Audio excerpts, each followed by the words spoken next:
Now, the new topic, Pythagoras theorem. It is very important for the exercise 6.4.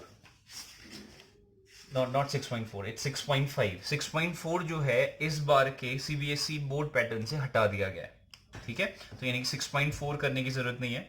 Now directly we are here at 6.5। इसमें Pythagoras theorem को हम proof करना सीखेंगे।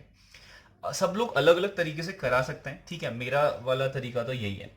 देखो क्या, उसके लिए सबसे पहले समझना ये इंपॉर्टेंट है, अगर ये राइट एंगल ट्राइंगल है तो सबसे पहले तो ये बताओ पाइथागोरस थ्योरम होती क्या है। This is the Pythagoras theorem. What is the Pythagoras theorem? In a right angle triangle, the square of the hypotenuse is equal to the square of the other two sides, right? यानी कि AC square यानी कि hypotenuse is equal to what? AB square plus what? BC square. This is it. This is the Pythagoras theorem. आज हम इसको क्या करने वाले हैं? प्रूफ करने वाले हैं। कैसे प्रूफ करेंगे कि if this is 90 डिग्री तो A और C के बीच में कोई रिलेशन होगा? डेफिनेटली होगा। अगर ये 90 है तो यानी कि क्या होगा, इन दोनों का सम भी कितना होगा? 90 होगा। क्यों होगा? ट्राइंगल के थ्री एंगल्स का सम कितना होता है? 180। इफ दिस इज 90 तो A प्लस C का सम भी कितना होगा? 90 होगा। तो इसका मतलब ये हुआ कि अगर मैं कहूं ये 630 है तो इट विल डेफिनेटली भी 60। क्यों होगा भाई ऐसा? 90 है, इन दोनों का सम 90 होना चाहिए, तभी तो 180 होगा। अगर ये 630 है, ये एज्यूम किया हुआ है केवल, अगर ये 30 है तो ये 90 माइनस 30 यानी कि 60 होगा। Definitely we are sure now. ठीक है, अब आगे बढ़ते हैं।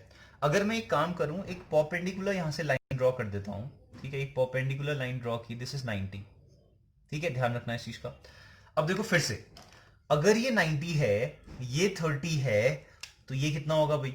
ये भी तो अपने आप में एम बी सी अपने आप में क्या है? अपने आप में एक ये क्या है? राइट एंगल ट्राइंगल है। अगर ये 90 है, if this is 30, definitely it will be what? 60। अगर ये 90 है, ये 60 है, तो definitely it will be what? 30। अब देखो 60 प्लस 30 90 होता है, ये ऑलरेडी 90 था। तो ऐसा क्यों किया, इसका ध्यान रखना। अब देखो क्या, हमें पता है all the right angles are what? Similar to each other. सभी राइट एंगल्स क्या होते हैं? एक दूसरे के सिमिलर होते हैं। तो यहां पे कितने राइट एंगल ट्राइंगल्स हैं?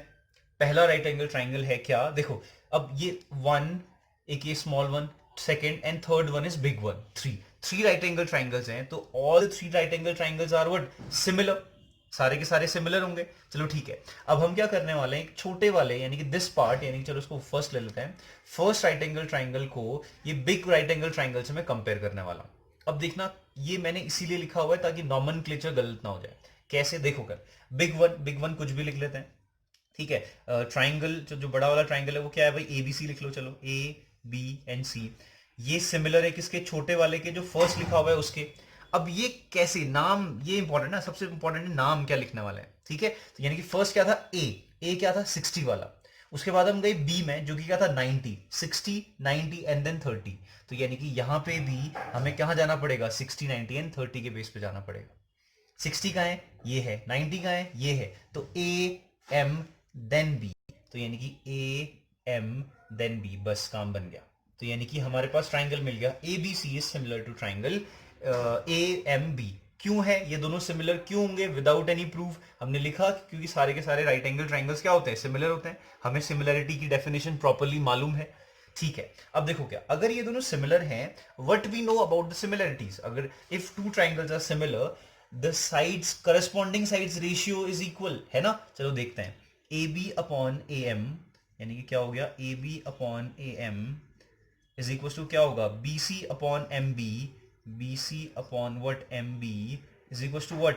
ए C upon A B, A C upon what? A B. इसमें किसी को शायद प्रॉब्लम नहीं होगी। देखो अभी हमें क्या चाहिए? हमें राइट ये प्रूफ करना है, this one we have to prove this one. हमें स्क्वायर वाली चीज चाहिए। क्या यहाँ पे कहीं से स्क्वायर बन सकता है? ये ए बी है, ये भी ए बी है, तो हम इस बीच वाले को स्किप करते हैं क्योंकि हमें इसकी जरूरत नहीं है। हम क्या करते हैं? ए सी अपॉन ए बी को ले लेते हैं, फर्स्ट और लास्ट को ले लेते हैं, सब इक्वल है। तो ए बी इधर शिफ्ट होगा तो ये हो जाएगा A B square is equal to क्या हो जाएगा? A C into what? A M.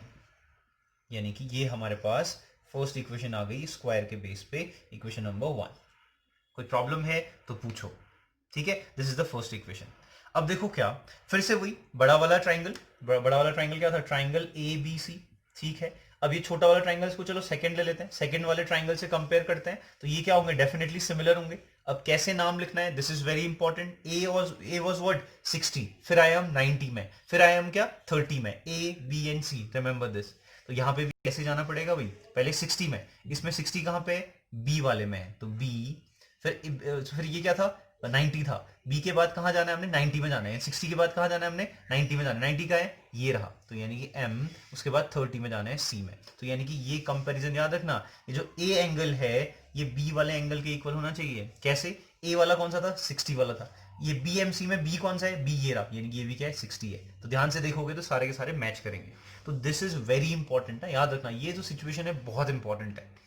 अब देखो क्या, अगर सिमिलर हो जाते हैं बस काम बन गया हमारा। अगर ये दोनों सिमिलर हैं, समझ में तुम्हें आ चुका है, तो हमें पता है करस्पॉन्डिंग साइड्स का रेशियो आपस में क्या होगा, इक्वल होगा। तो यानी कि A B upon what B M is equal to what B C upon what M C, B C upon what M C is equal to what A C upon what B C, A C upon what B C.